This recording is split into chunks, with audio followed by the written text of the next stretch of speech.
ਸਾਥੀਓ पे फिक्सेशन की वीडियो बना रहे हैं। सब तो पहला तुसी अपना डाटा एंट्री का लॉगिन आईडी अते पासवर्ड भरांगे। उस तो बाद असी जो कैप्चा दिता सानू उसकी एंट्री करांगे दे विच। उस तो बाद असी लॉगिन करांगे। तो इस तरह साडे कोले जो तुहाडे स्कूल का एस्टेबलिशमेंट डाटा एंट्री है वही आई डी खुली होगी। तो उस तो बाद असी जो भी पे फिक्सेशन का एरियर बनाना है तो सब तो पहला असी आर्डर जनरेट करांगे, एरियर आर्डर। तो उस पर जो असी क्लिक करांगे तो साडे कोल ये डिटेल खुलेगी।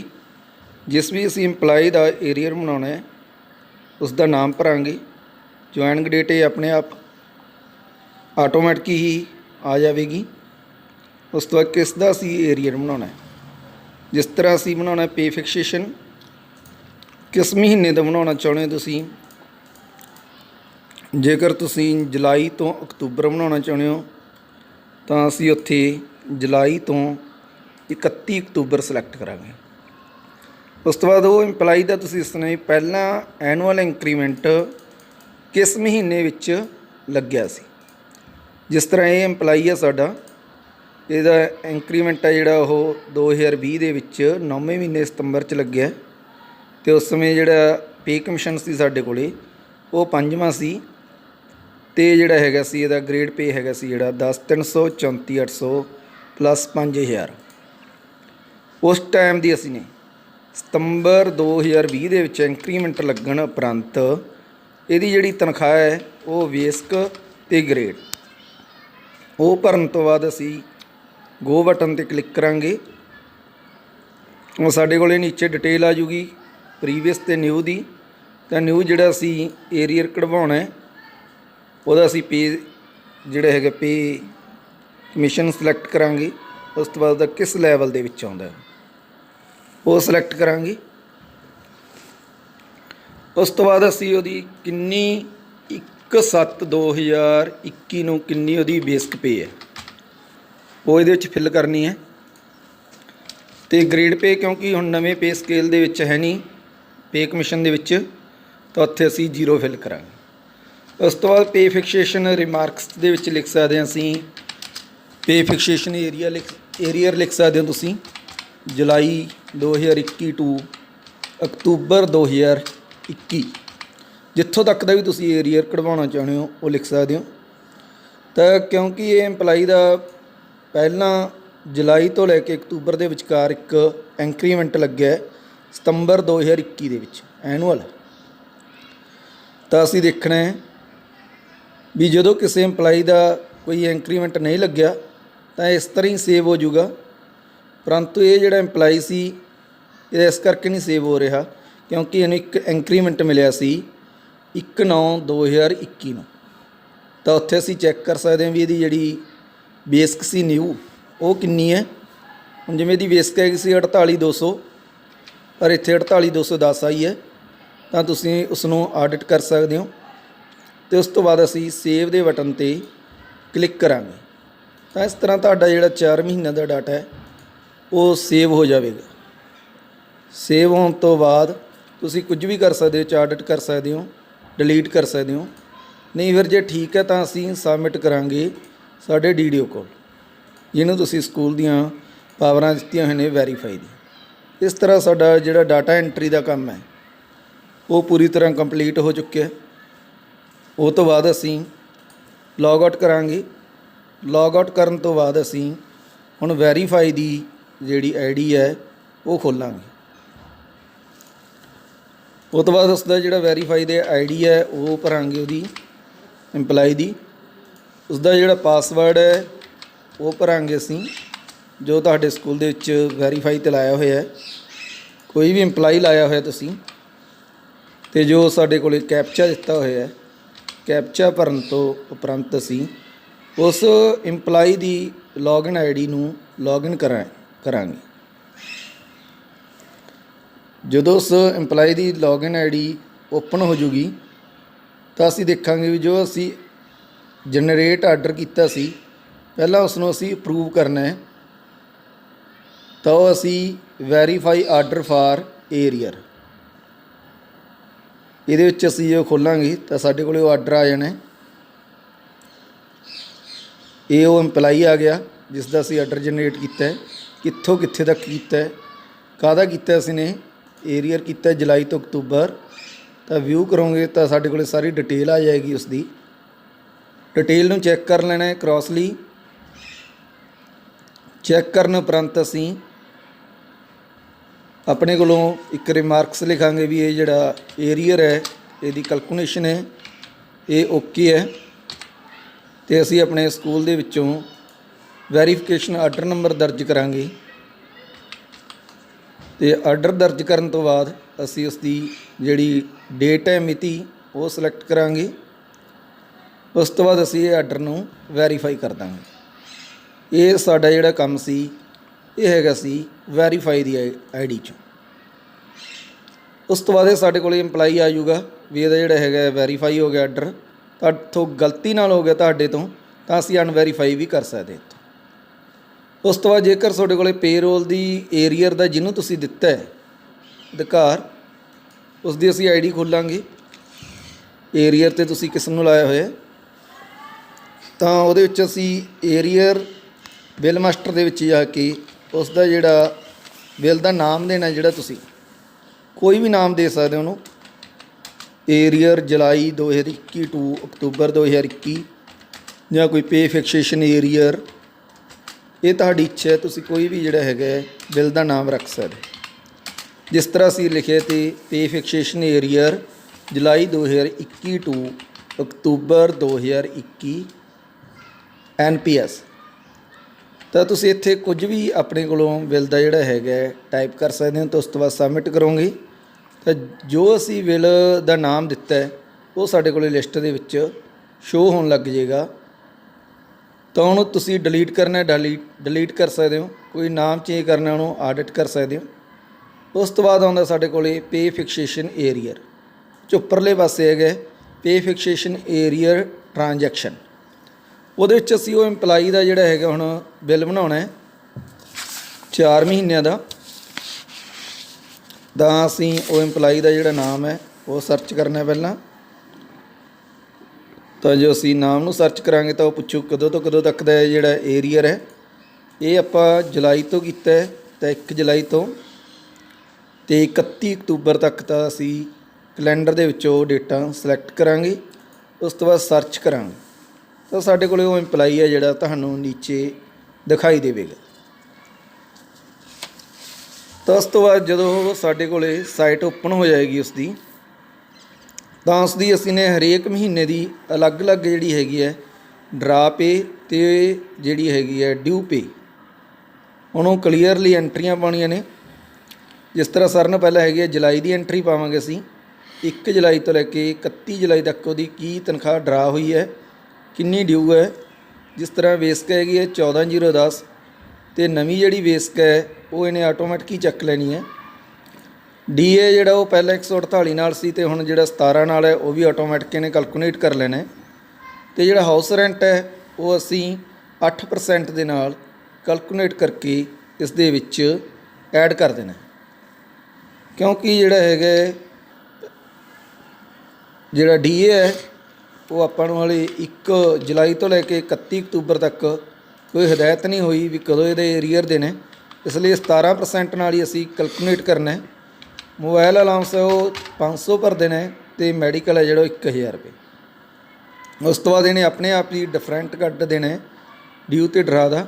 ਜੇਕਰ ਤੁਸੀਂ 4 ਮਹੀਨਿਆਂ ਦੀ ਉਹੀ ਰੱਖਣੀ ਚਾਹੁੰਦੇ ਹੋ ਤਾਂ ਤੁਸੀਂ ਇੱਥੇ ਜਿਹੜਾ ਹੈਗਾ ਡੱਬੀ ਦੇ ਵਿੱਚ ਚੈੱਕ ਬਾਕਸ ਦੇ ਵਿੱਚ ਸਿਲੈਕਟ ਕਰ ਸਕਦੇ ਹੋ ਵੀ ਜਿਹੜੀ ਇਹੀ ਅਸੀਂ ਭਰੀ ਹੈ ਇਹੀ ਇਹ ਇੰਪਲਾਈ ਦੀ ਜਿਹੜੀ ਤਨਖਾਹ ਹੈ ਅਗਸਤ ਦੀ ਵੀ ਬਣਦੀ ਹੈ। ਕਿਉਂਕਿ ਇਹ ਜਿਹੜਾ ਇੰਪਲਾਈ ਹੈ ਸਾਡੇ ਦੇ ਸੈਪਟੰਬਰ ਦੇ ਵਿੱਚ ਐਨੂਅਲ ਇੰਕਰੀਮੈਂਟ ਲੱਗਿਆ ਸੀ, ਇਸ ਲਈ ਅਸੀਂ ਇਹਦੇ ਵਿੱਚ ਸਿਰਫ 2 ਮਹੀਨਿਆਂ ਦੀ ਜਨਰੇਟ ਕੀਤੀ ਹੈ ਇਸ ਇੰਪਲਾਈ ਦੀ, ਜੁਲਾਈ ਅਤੇ ਅਗਸਤ ਮੰਥ ਦੀ। ਤਾਂ ਉਸ ਤੋਂ ਬਾਅਦ ਜਦੋਂ ਸੇਵ ਦਾ ਬਟਨ ਕਲਿੱਕ ਕਰੋਗੇ ਤਾਂ ਤੁਹਾਡੇ ਕੋਲ ਜਿਹੜੇ ਇੰਪਲਾਈ ਦੀ 2 ਮਹੀਨਿਆਂ ਦਾ ਜਿਹੜਾ ਏਰੀਅਰ ਹੈ ਉਹ ਸੇਵ ਹੋ ਗਿਆ ਅਤੇ ਉਹ 2 ਮਹੀਨੇ ਸ਼ੋਅ ਹੋਣੋਂ ਹਟ ਜਾਣਗੇ ਤੁਹਾਨੂੰ। ਉਸ ਤੋਂ ਬਾਅਦ ਸੈਪਟੰਬਰ ਮਹੀਨਾ ਸਿਲੈਕਟ ਕਰਾਂਗੇ। ਤਾਂ ਇਸ ਮਹੀਨੇ ਦੇ ਵਿੱਚ ਉਹ ਇੰਪਲਾਈ ਦਾ ਜਿਹੜਾ ਹੈਗਾ ਸੀ ਇੱਕ ਇੰਕਰੀਮੈਂਟ ਲੱਗਿਆ ਸੀ, ਐਨੂਅਲ ਇੰਕਰੀਮੈਂਟ। ਉਸ ਦੇ ਅਨੁਸਾਰ ਜਿਹੜੀ ਨਵੀਂ ਉਹਦੀ ਬੇਸਿਕ ਬਣੀ ਹੈ ਉਹ ਫਿਲ ਕਰਾਂਗੇ ਅਸੀਂ। ਅਤੇ ਨਵੀਂ ਬੇਸਿਕ ਦੇ ਹਿਸਾਬ 'ਤੇ ਜਿਹੜਾ ਉਹਦਾ ਡੀ ਏ ਹੈ ਉਹ ਆਟੋਮੈਟਿਕ ਕੈਲਕੂਲੇਟ ਕਰ ਦਿਓ ਜੋ ਅਸੀਂ ਉਹ ਕਾਲਮ ਦੇ ਵਿੱਚ ਕਲਿੱਕ ਕਰਾਂਗੇ। ਅਤੇ ਉਸਦੇ ਨਵੀਂ ਬੇਸਿਕ ਦੇ ਹਿਸਾਬ 'ਤੇ ਜੋ ਉਹਦਾ HRA ਬਣਨਾ ਉਹ ਅਸੀਂ ਇੱਥੇ ਫਿਲ ਕਰ ਦਾਂਗੇ। HRA ਕਿੰਨਾ ਹੈ, ਮੋਬਾਈਲ ਅਲਾਊਂਸ ਉਹਨੂੰ ਪਹਿਲਾਂ ਕਿੰਨਾ ਮਿਲਿਆ ਅਤੇ ਹੁਣ ਕਿੰਨਾ ਹੈ ਉਹ ਫਿਲ ਕਰ ਦਾਂਗੇ। ਮੈਡੀਕਲ ਅਲਾਊਂਸ ਪਹਿਲਾਂ ਕਿੰਨਾ ਸੀ ਅਤੇ ਹੁਣ ਕਿੰਨਾ ਹੈ ਉਹ ਫਿਲ ਕਰਾਂਗੇ। ਤਾਂ ਸਾਡੇ ਕੋਲ ਆ ਜੂ ਵੀ ਪਹਿਲਾਂ ਉਹਦੀ ਕਿੰਨੀ ਡਰਾ ਹੋਈ ਹੈ ਅਤੇ ਹੁਣ ਹੈ ਜਿਹੜੀ ਉਹ ਕਿੰਨੀ ਡਰਾ ਹੋਈ ਹੈ। ਤਾਂ ਅਸੀਂ ਜੋ ਅਕਤੂਬਰ ਦੇ ਵਿੱਚ ਸਿਲੈਕਟ ਕੀਤਾ ਤਾਂ ਉਹਨੇ ਕਿਹਾ ਮਿਸਮੈਚ, ਕਿਉਂਕਿ ਇੰਪਲਾਈ ਦਾ ਜਿਹੜਾ ਹੈਗਾ ਸੀ ਸੈਪਟੰਬਰ ਦੇ ਵਿੱਚ ACP ਦਾ ਬੈਨੀਫਿਟ ਇਹਨੂੰ ਮਿਲਿਆ ਸੀ, ਪਰ ਹੁਣ ਉਹ ਨਹੀਂ ਮਿਲ ਰਿਹਾ ACP ਦਾ ਬੈਨੀਫਿਟ। ਇਸ ਕਾਰਨ ਇਹ ਮਿਸਮੈਚ ਦਾ ਮੈਸੇਜ ਦੇ ਰਿਹਾ। ਜੇ ਤੁਹਾਨੂੰ ਕੋਈ ਹੋਰ ਗਲਤੀ ਲੱਗਦੀ ਹੈ ਨੀਚੇ ਚੈੱਕ ਕਰ ਸਕਦੇ ਹੋ ਵੀ ਇੰਪਲਾਈ ਦੀ ਤੁਸੀਂ ਸਤੰਬਰ ਦੇ ਵਿੱਚ ਕਿੰਨੀ ਡਰਾ ਕਰਾਈ ਸੀ, ਤਾਂ ਉਹਦੇ ਨਾਲ ਜੋ ਮੈਚ ਹੋ ਗਿਆ ਸਾਡਾ, ਤਾਂ ਅਸੀਂ ਜਿਹੜਾ ਹੈਗਾ ਉਸ ਨੂੰ ਸੇਵ ਕਰਾਂਗੇ। ਸੇਵ ਕਰਨ ਉਪਰੰਤ ਜਿਹੜਾ ਸਾਡੇ ਕੋਲ ਏਰੀਅਰ ਹੈ ਉਸ ਇੰਪਲਾਈ ਦਾ ਉਹ ਸਾਡੇ ਕੋਲ ਕਾਲਮ ਦੇ ਵਿੱਚ ਤੁਹਾਨੂੰ ਨੀਚੇ ਦਿਖਾਈ ਦੇਵੇਗਾ ਵੀ 3 ਮਹੀਨਿਆਂ ਦਾ ਜਿਹੜਾ ਏਰੀਅਰ ਹੈ ਉਹ ਸਾਡਾ ਨਿਕਲਿਆ ਹੈ ਵੀ ਡਰਾ ਕਿੰਨੀ ਹੈ, ਡਿਊ ਕਿੰਨੀ ਹੈ ਅਤੇ ਕਿੰਨਾ ਉਹਦਾ ਏਰੀਅਰ ਬਣਦਾ। ਉਸ ਤੋਂ ਬਾਅਦ ਸਾਡੇ ਕੋਲ ਹੈਗਾ ਅਕਤੂਬਰ ਮੰਥ। ਇਸੇ ਤਰੀਕ ਜਿਸ ਤਰ੍ਹਾਂ ਤੁਸੀਂ ਪਹਿਲਾਂ ਕੀਤਾ ਹੈ ਵੀ ਅਕਤੂਬਰ ਦੇ ਵਿੱਚ ਉਹਦੀ ਕਿੰਨੀ ਡਰਾ ਹੋਈ ਹੈ ਅਤੇ ਹੁਣ ਨਵੀਂ ਉਹਨੂੰ ਕਿੰਨੀ ਤੁਸੀਂ ਅਕਤੂਬਰ ਦੇ ਵਿੱਚ ਡਰਾ ਕਰਵਾਉਣੀ ਹੈ ਉਹ ਤੁਸੀਂ ਬੇਸਿਕ ਭਰ ਦਿਓ ਅਤੇ DA ਵਾਲੇ ਕਾਲਮ ਦੇ ਵਿੱਚ ਕਲਿੱਕ ਕਰੋਗੇ ਤਾਂ ਆਟੋਮੈਟਿਕ ਹੀ ਹੈ ਜਿਹੜਾ ਇਹ ਕੈਲਕੂਲੇਟ ਕਰ ਦਊਗਾ ਵੀ ਕਿੰਨੀ ਬਣੇਗੀ। ਉਸ ਤੋਂ ਬਾਅਦ ਤੁਸੀਂ ਉਹਦਾ HRA, ਮੋਬਾਈਲ ਅਲਾਊਂਸ ਅਤੇ ਮੈਡੀਕਲ ਅਲਾਊਂਸ ਹੈ ਜਿਹੜਾ ਉਹ ਤੁਸੀਂ ਭਰ ਦੇਣਾ ਅਤੇ ਕਲਿੱਕ ਕਰੋਗੇ ਤਾਂ ਆਟੋਮੈਟਿਕ ਇਹ ਡਰਾ ਅਤੇ ਡਿਊ ਦੇ ਵਿੱਚ ਡਿਫਰੈਂਸ ਦੱਸੇਗਾ ਅਤੇ ਉਸ ਤੋਂ ਬਾਅਦ ਅਸੀਂ ਚੈੱਕ ਕਰਕੇ ਸੇਵ ਕਰਾਂਗੇ। ਇਸ ਤਰ੍ਹਾਂ ਸਾਡੇ ਕੋਲ ਇਹ 4 ਮਹੀਨਿਆਂ ਦੀ ਜਿਹੜੀ ਹੈਗੀ ਹੈ ਡਿਊ, ਡਰਾ ਅਤੇ ਏਰੀਅਰ ਅਲੱਗ-ਅਲੱਗ ਸਾਨੂੰ ਸ਼ੋ ਹੋਵੇਗਾ ਸਾਡੀ ਸਕਰੀਨ 'ਤੇ। ਇਸ ਨੂੰ ਤੁਸੀਂ ਐਕਸਲ ਦੇ ਵਿੱਚ ਵੀ ਆਪਣੇ ਕੋਲ ਸੇਵ ਕਰ ਸਕਦੇ ਹੋ ਚੈੱਕ ਕਰਨ ਲਈ, ਜਾਂ ਤੁਸੀਂ PDF ਦੇ ਤੌਰ 'ਤੇ ਵੀ ਇਹਨੂੰ ਦੇਖ ਸਕਦੇ ਹੋ। ਇਹਨੂੰ ਤੁਸੀਂ ਡਾਊਨਲੋਡ ਵੀ ਕਰ ਸਕਦੇ ਹੋ ਜਾਂ ਫਿਰ ਇਹਦਾ ਪ੍ਰਿੰਟਰ ਵੀ ਕੱਢ ਸਕਦੇ ਹੋ ਤਾਂ ਕਿ ਅਸੀਂ ਚੰਗੀ ਤਰ੍ਹਾਂ ਇਹਨੂੰ ਚੈੱਕ ਕਰ ਲਈਏ। ਤਾਂ ਅਸੀਂ ਚੈੱਕ ਕਰਨ ਲਈ ਇਹਨੂੰ ਕਿਤੇ ਵੀ ਆਪਣੇ ਕੋਲੇ PC ਦੇ ਵਿੱਚ ਤੁਸੀਂ ਸੇਵ ਕਰ ਸਕਦੇ ਹੋ। ਅਤੇ ਉਸ ਤੋਂ ਬਾਅਦ ਇਹਨੂੰ ਜਿਹੜੀਆਂ ਹੈਗੀਆਂ ਨੇ ਸਾਰੇ 4 ਮਹੀਨਿਆਂ ਦੀਆਂ ਆਪਣੇ ਕੋਲੇ ਅਲੱਗ-ਅਲੱਗ ਡਰਾ ਅਤੇ ਡਿਊ ਅਤੇ ਡਿਫਰੈਂਟ ਆ ਜੂਗਾ ਵੀ ਇਸ ਦਾ ਕਿੰਨਾ ਇੰਪਲਾਈ ਦਾ ਜਿਹੜਾ ਏਰੀਅਰ ਹੈ ਉਹ ਬਣਦਾ। ਇਸ ਤਰ੍ਹਾਂ ਇੱਥੋਂ ਤੱਕ ਅਸੀਂ ਕਾਰਵਾਈ ਕਰਨ ਤੋਂ ਬਾਅਦ ਹੁਣ ਅਸੀਂ ਜਿਹੜਾ ਸਾਡਾ ਇਹ ਬਿੱਲ ਹੈ ਇਹ ਅਸੀਂ ਆਪਣੇ ਵੈਰੀਫਾਈ ਅਫਸਰ ਨੂੰ ਭੇਜਣਾ ਜੋ ਕਿ ਵੈਰੀਫਾਈ 'ਤੇ ਲਾਏ ਹੋਏ ਨੇ। ਜਿਸ ਤਰ੍ਹਾਂ ਆਪਣੇ ਪਹਿਲਾਂ ਸੈਲਰੀ ਬਿੱਲ ਨੇ ਉਹਨਾਂ ਨੂੰ ਅਸੀਂ ਭੇਜਦੇ ਹਾਂ। ਇੱਥੇ ਅਸੀਂ ਚੈੱਕ ਕਰ ਸਕਦੇ ਹਾਂ ਵੀ ਕਿੰਨਾ ਕਿੰਨਾ ਜਿਹੜਾ ਹੈਗਾ ਜਨਵਰੀ 2022 ਦੇ ਵਿੱਚ ਪਹਿਲਾਂ ਕਿਹਦੇ ਜਿਹੜੇ ਹੈਗੇ ਨੇ ਬਿੱਲ ਬਣੇ ਹੋਏ ਨੇ ਅਤੇ ਉਹ DDO ਵੱਲੋਂ ਅਪਰੂਵ ਕੀਤੇ ਹੋਏ ਨੇ। ਜਿਸ ਤਰ੍ਹਾਂ ਅਸੀਂ ਸੈਲਰੀ ਬਿੱਲ ਤਿਆਰ ਕਰਕੇ ਅਸੀਂ DDO ਕੋਲੇ ਭੇਜਦੇ ਹਾਂ, ਉਸੇ ਤਰ੍ਹਾਂ ਜਿਹੜੇ ਇਹ ਬਿੱਲ ਹੈ ਸਾਡੇ ਕੋਲੇ ਤਿਆਰ ਹੋ ਚੁੱਕੇ ਹੈ। ਤਿਆਰ ਹੋਣ ਉਪਰੰਤ ਅਸੀਂ ਇਸ ਬਿੱਲ ਨੂੰ ਵੀ ਪੇ ਬਿੱਲ ਦੀ ਤਰ੍ਹਾਂ DDO ਦੇ ਖਾਤੇ ਵਿੱਚ ਭੇਜਣਾ। ਇੱਥੋਂ ਅਸੀਂ ਚੈੱਕ ਕੀਤਾ ਸੀ ਕਿ ਅਸੀਂ PDF ਵੀ ਇਹਦੀ ਡਾਊਨਲੋਡ ਕਰ ਸਕਦੇ ਹਾਂ, ਐਕਸਲ ਦੇ ਵਿੱਚ ਵੀ ਤੁਸੀਂ ਕੱਢ ਸਕਦੇ ਹੋ। ਉਸ ਤੋਂ ਬਾਅਦ ਪੇ ਫਿਕਸੇਸ਼ਨ ਦੇ ਵਿੱਚ ਹੀ ਦੂਸਰੇ ਨੰਬਰ 'ਤੇ ਹੈ submit pay bill fix arrear bill to verify. ਤਾਂ ਉਸ 'ਤੇ ਜੋ ਅਸੀਂ ਕਲਿੱਕ ਕਰਦੇ ਹਾਂ ਤਾਂ ਸਾਡੇ ਅੱਗੇ ਜਿਹੜੀ ਹੈਗੀ ਹੈ ਇਹ ਸਕਰੀਨ ਡਿਸਪਲੇ ਹੋਵੇਗੀ। ਤਾਂ ਉਸ ਤੋਂ ਜਿੱਥੋਂ ਤੁਸੀਂ ਉਸ ਇੰਪਲਾਈ ਦਾ ਏਰੀਅਰ ਦੇਣਾ ਹੈ ਉਹ ਡੇਟਾ ਜਿਹੜਾ ਪੀਰੀਅਡ ਹੈ ਉਹ ਸਿਲੈਕਟ ਕਰਾਂਗੇ ਅਸੀਂ ਫਰੋਮ ਅਤੇ ਟੂ। ਉਸ ਤੋਂ ਬਾਅਦ ਇੱਥੇ ਸਾਨੂੰ ਸਾਰੇ ਦਿਖਾਈ ਦੇਣਗੇ ਵੀ ਪੈਂਡਿੰਗ ਦੇ ਵਿੱਚ ਕਿਹੜੇ ਨੇ ਜਾਂ DDO ਨੇ ਅਪਰੂਵ ਕਿਹੜੇ ਕਰਤੇ ਨੇ। ਤਾਂ ਆਪਾਂ ਨੇ ਕਿਉਂਕਿ ਇਹ ਪੈਂਡਿੰਗ ਦੇ ਵਿੱਚ ਹੀ ਹੈ, ਹਲੇ DDO ਨੂੰ ਭੇਜਿਆ ਨਹੀਂ ਅਸੀਂ ਉਹਦੇ ਖਾਤੇ ਦੇ ਵਿੱਚ, ਤਾਂ ਪੈਂਡਿੰਗ ਦੇ ਵਿੱਚ ਅਸੀਂ ਭਰ ਕੇ ਜੋ ਸਰਚ ਮਾਰੀ ਤਾਂ ਸਾਡੇ ਕੋਲ ਇੰਪਲਾਈ ਸਾਹਮਣੇ ਹੈ। ਤੁਸੀਂ ਇੱਥੇ ਉਸ ਦਾ ਜਿਹੜਾ ਹੈਗਾ ਡਿਊ, ਡਰਾ, ਕਿੰਨਾ ਉਹਦਾ ਏਰੀਅਰ ਬਣਦਾ ਹੈ, ਕਿੰਨਾ ਤੁਸੀਂ ਉਹਦਾ ਇਨਕਮ ਟੈਕਸ ਕੱਟ ਸਕਦੇ ਹੋ ਜਾਂ ਕਿੰਨਾ ਤੁਸੀਂ ਉਹਦੀ ਜੇ ਕੋਈ ਰਿਕਵਰੀ ਕਰਨੀ ਹੈ ਉਹ ਵੀ ਕਰ ਸਕਦੇ ਹੋ। ਉਸ ਤੋਂ ਸਾਡੇ ਕੋਲ ਚੈੱਕ ਬਾਕਸ ਦਿੱਤਾ ਹੈ, ਉਹਦੇ ਵਿੱਚ ਅਸੀਂ ਟਿਕ ਲਗਾਵਾਂਗੇ ਅਤੇ ਜੋ ਵੀ ਤੁਸੀਂ ਉਸ ਇੰਪਲਾਈ ਦਾ ਬਿੱਲ ਦਾ ਨਾਮ ਦੇਣਾ ਉੱਪਰ ਅਸੀਂ ਪਹਿਲਾਂ ਹੀ ਅਸੀਂ ਬਿੱਲ ਕ੍ਰੀਏਟ ਕਰ ਰੱਖਿਆ ਸੀ, ਉਹ ਆਪਣੇ ਕੋਲ ਇੱਥੇ ਸ਼ੋਅ ਹੋਣ ਲੱਗ ਜਾਏਗਾ। ਤਾਂ ਉਸ ਨੂੰ ਅਸੀਂ ਇੱਥੋਂ ਜਿਹੜਾ ਹੈਗਾ ਸਿਲੈਕਟ ਕਰਾਂਗੇ ਤੇ ਰਿਮਾਰਕਸ ਦੇ ਵਿੱਚ ਅਸੀਂ ਕੁਝ ਵੀ ਲਿਖ ਸਕਦੇ ਹਾਂ। Arrear pay fixation July 2021 to ਅਕਤੂਬਰ 2021 ਜਾਂ ਕੁਛ ਵੀ ਤੁਸੀਂ ਲਿਖ ਸਕਦੇ ਹੋ। ਪੇ ਫਿਕਸੇਸ਼ਨ ਏਰੀਅਰ ਕੈਲਕੂਲੇਸ਼ਨ ਜੀ ਓਕੇ। ਉਸ ਤੋਂ ਬਾਅਦ ਅਸੀਂ ਇਸ ਨੂੰ ਡਰਾਫਟ ਦੇ ਤੌਰ ਤੇ ਸੇਵ ਕਰਤਾ। ਜੋ ਤੁਸੀਂ ਡਰਾਫਟ ਦੇ ਤੌਰ ਤੇ ਸੇਵ ਕੀਤਾ ਤਾਂ ਤੁਸੀਂ ਇਹਦੇ ਵਿੱਚ ਕੋਈ ਵੀ ਚੇਂਜ ਕਰ ਸਕਦੇ ਹੋ ਜੇ ਤੁਸੀਂ ਹਲੇ ਵੀ ਚੇਂਜ ਕਰਨਾ ਚਾਹੁੰਦੇ ਹੋ, ਕਿਉਂਕਿ ਸਾਡੇ ਕੋਲ ਅੱਗੇ ਖੁੱਲ੍ਹਿਆ ਹੈ ਵਿਊ। ਆਡਿਟ ਕਰ ਸਕਦੇ ਹਾਂ, ਡਿਲੀਟ ਕਰ ਸਕਦੇ ਹਾਂ ਅਸੀਂ ਜੇ ਹਲੇ ਅਸੀਂ DDO ਨੂੰ ਭੇਜਣਾ ਨਹੀਂ ਹੈਗਾ, ਸਾਨੂੰ ਕੋਈ ਗਲਤੀ ਨਜ਼ਰ ਆ ਰਹੀ ਹੈ। ਜੇਕਰ ਤੁਹਾਨੂੰ ਲੱਗਦਾ ਵੀ ਬਿਲਕੁਲ ਠੀਕ ਹੈ ਅਸੀਂ DDO ਨੂੰ ਭੇਜਣਾ ਚਾਹੁੰਦੇ ਹਾਂ ਤਾਂ ਅਸੀਂ ਜਿਹੜਾ ਹੈਗਾ ਉਸ ਦੇ ਚੈੱਕ ਬਾਕਸ ਦੇ ਵਿੱਚ ਟਿਕ ਕਰਾਂਗੇ ਤੇ ਉਸ ਤੋਂ ਬਾਅਦ submit selected will to DDO। ਤਾਂ ਇਸ ਤਰ੍ਹਾਂ ਜਿਹੜਾ ਇਹ ਸਾਡਾ ਵਿਲ ਹੈ ਇਹ DDO ਦੀ ID ਦੇ ਵਿੱਚ ਚਲਾ ਜਾਵੇਗਾ। ਜੇ ਸਾਨੂੰ ਲੱਗਦਾ ਵੀ ਇਹ ਵਿਲ ਬਿਲਕੁਲ ਸਾਡਾ ਸਹੀ ਤਰ੍ਹਾਂ ਤਿਆਰ ਹੋ ਚੁੱਕਿਆ ਤਾਂ ਅਸੀਂ ਜੈਸ 'ਤੇ ਕਲਿੱਕ ਕੀਤਾ ਤਾਂ ਸਾਨੂੰ ਮੈਸੇਜ ਆਇਆ ਕਿ ਤੁਹਾਡਾ ਜਿਹੜਾ ਵਿਲ ਹੈ ਸਕਸੈਸਫੁਲੀ ਜਿਹੜਾ ਹੈਗਾ DDO ਦੀ ID ਦੇ ਵਿੱਚ ਸਬਮਿਟ ਹੋ ਚੁੱਕਿਆ। ਉਸ ਤੋਂ ਬਾਅਦ ਜਿਵੇਂ ਅਸੀਂ ਪੇ ਬਿਲ ਨੇ ਜਿਹੜੇ ਉਹਨੂੰ ਅਪਰੂਵ ਕਰਦੇ ਹਾਂ, ਉਹੀ ਪ੍ਰੋਸੈਸ ਹੈ। ਬਿਲ ਕਲਰਕ ਦੀ ਜਿਹੜੀ ID ਹੈ ਉਹਨੂੰ ਅਸੀਂ ਲੌਗ ਆਊਟ ਕੀਤਾ ਤੇ ਜਿਹਦੇ ਵਿੱਚ ਅਸੀਂ ਬਿਲ ਅਪਰੂਵ ਕਰਨੇ ਨੇ ਤਾਂ ਉਹ DDO ਦੀ ਜਿਹੜੀ ਆਪਣੀ ਸਕੂਲ ਦੀ ID ਹੈ ਉਹ ਖੋਲਾਂਗੇ ਅਸੀਂ। ਜਿਸ ਤਰ੍ਹਾਂ ਹਰੇਕ ਸਕੂਲ ਦੀ ਅਲੱਗ-ਅਲੱਗ ਹੈ ਬਿਲ ਵੈਰੀਫਾਈ ਕਰਨ ਦੀ। ਜਿੱਥੇ ਤੁਸੀਂ ਪੇ ਬਿਲ ਆਪਣੇ ਵੈਰੀਫਾਈ ਕਰਦੇ ਹੋ ਉਹ ID ਭਰਾਂਗੇ ਅਸੀਂ। ਪਾਸਵਰਡ ਤੇ ਆਪਣਾ ਕੈਪਚਾ ਜਿਹੜਾ ਦਿੱਤਾ ਸਾਨੂੰ ਉਹ ਭਰਨ ਦੇ ਉਪਰੰਤ ਜੋ ਅਸੀਂ ਲੌਗਇਨ ਕਰਦੇ ਹਾਂ ਤਾਂ ਸਾਡੇ ਕੋਲ ਜਿਹੜੀ ਹੈਗੀ ਹੈ ਸਕੂਲ ਦੀ ਆਪਣੀ ਅਲੱਗ ਜਿਹੜੀ DDO ਦੀ ID ਹੈ ਉਹ ਸਾਡੇ ਕੋਲ ਓਪਨ ਹੋ ਜਾਏਗੀ। ਉਸ ਦੇ ਵਿੱਚ ਜਿਹੜਾ ਹੈਗਾ ਤੁਸੀਂ ਅਪਰੂਵ ਕਰਨੇ ਨੇ ਬਿੱਲ, ਉਹ ਅਲੱਗ ਹੀ ਕਾਲਮ ਬਣਿਆ ਹੋਇਆ ਏਰੀਅਰ ਵਾਲਾ। ਤਾਂ ਏਰੀਅਰ ਦੇ ਵਿੱਚ ਦਿੱਤਾ ਹੋਇਆ ਸਾਨੂੰ ਨੀਚੇ ਪੇ ਫਿਕਸੇਸ਼ਨ ਏਰੀਅਰ, ਤਾਂ ਉਹਦੇ 'ਚ ਅਸੀਂ ਜਾਵਾਂਗੇ ਅਪਰੂਵ ਦਿੱਤਾ ਹੋਇਆ ਸਾਨੂੰ, ਜਾਂ ਅਸੀਂ ਅਨਵੈਰੀਫਾਈ ਵੀ ਕਰ ਸਕਦੇ ਹਾਂ ਜੇ ਤੁਹਾਡੇ ਤੋਂ ਪਹਿਲਾਂ ਕੋਈ ਗਲਤੀ ਨਾਲ ਅਪਰੂਵ ਹੋ ਗਿਆ। ਬਿੱਲ ਸਰਚ ਮਾਰਾਂਗੇ ਅਸੀਂ ਵੀ ਕਿਹੜਾ ਬਿੱਲ ਸੀ ਜਿਹੜਾ ਉੱਧਰ ਅਸੀਂ ਇੰਪਲਾਈ ਨੂੰ ਦਿੱਤਾ ਅਲਾਟ ਕੀਤਾ। ਉੱਤੇ ਸਰਚ ਕੀਤੀ ਤਾਂ ਸਾਡੇ ਕੋਲ ਇੰਪਲਾਈ ਆ ਗਿਆ ਸਾਰਾ, ਉਹਦਾ ਜਿਹੜਾ ਹੈਗਾ ਵੀ ਕਿੰਨੀ ਭਰੀ ਹੈ ਉਹ ਆ ਗਈ। ਇੱਥੇ ਵੀ ਅਸੀਂ ਚੈੱਕ ਕਰ ਸਕਦੇ ਹਾਂ ਵੀ ਜਿਹੜਾ ਹੈਗਾ ਬਿੱਲ ਬਿਲਕੁਲ ਠੀਕ ਬਣਿਆ। ਤੇ ਉਸ ਤੋਂ ਬਾਅਦ ਆਪਣੇ ਕੋਲ ਰਿਮਾਰਕਸ ਲਿਖਾਂਗੇ ਵੀ ਇਹਦੀ ਜਿਹੜੀ ਅਮਾਊਂਟ ਹੈ ਉਹ ਓਕੇ ਹੈ। ਤੇ ਪੇਡ ਮੰਥ ਲਿਖਾਂਗੇ ਜਿੱਥੇ ਅਸੀਂ ਇਹ ਜਿਹੜੇ ਮੰਥ ਦੇ ਵਿੱਚ ਪੇਡ ਕਰਵਾਉਣਾ ਚਾਹੁੰਦੇ ਹਾਂ। ਉਸ ਤੋਂ ਬਾਅਦ ਅਸੀਂ ਇਹ ਬਿੱਲ ਹੈ ਜਿਹੜਾ ਅਸੀਂ ਅਪਰੂਵ ਕਰ ਦਾਂਗੇ। ਅਪਰੂਵ ਕਰਨ ਤੋਂ ਬਾਅਦ ਹੁਣ ਸਾਡਾ ਇਹ ਬਿੱਲ ਬਿਲਕੁਲ ਤਿਆਰ ਹੈ। ਤੇ ਅਸੀਂ ਇਹਦੇ ਜਿਹੜੇ ਹੈਗੇ ਨੇ ਪ੍ਰਿੰਟ ਕੱਢਣੇ ਨੇ। ਜਿੱਥੋਂ ਤੁਸੀਂ ਪਹਿਲਾਂ ਪ੍ਰਿੰਟ ਕੱਢਦੇ ਹੋ ਉਹ ਹੈਗੇ ਸੀ ਆਪਣੇ ਕੋਲੇ ਪੇ ਬਿੱਲ ਸੀ ਰਜਿਸਟ੍ਰੇਸ਼ਨ ਵਾਲੇ ਦੇ ਵਿੱਚੋਂ। ਤੇ ਇਹ ਜਿਹੜੇ ਬਿੱਲ ਨੇ ਸਾਡੇ ਕੋਲੇ ਏਰੀਅਰ ਪੇ ਬਿੱਲ ਰਜਿਸਟ੍ਰੇਸ਼ਨ, ਉਸ ਦੇ ਵਿੱਚੋਂ ਅਸੀਂ ਮੰਥ ਸਿਲੈਕਟ ਕਰਾਂਗੇ ਜਿਹਦੇ ਵਿੱਚ ਪੇਡ ਮੰਥ ਹੈ।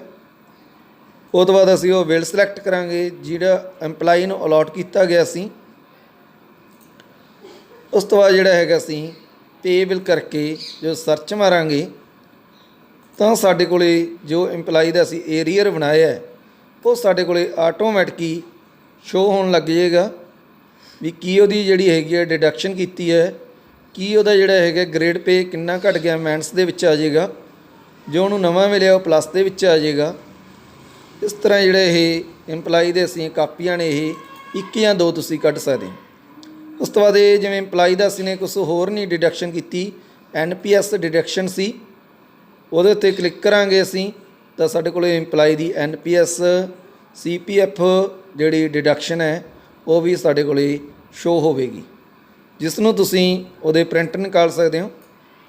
ਇਸ ਤੋਂ ਉਪਰੰਤ ਜੇ ਤੁਸੀਂ ਉਹ ਇੰਪਲਾਈ ਦੀ ਕੋਈ ਹੋਰ ਡਿਡਕਸ਼ਨ ਕੀਤੀ ਹੈ, ਕੋਈ ਇਨਕਮ ਟੈਕਸ ਕੱਟਿਆ ਹੈ ਤਾਂ ਉਸ ਨੂੰ ਵੀ ਅਸੀਂ ਫਿਲ ਕਰਕੇ ਇੱਥੇ ਉਸ 'ਤੇ ਵੀ ਪ੍ਰਿੰਟ ਕੱਢ ਸਕਦੇ ਹਾਂ। ਇਹ ਸਾਡਾ ਜਿਹੜਾ ਹੈਗਾ ਸੀ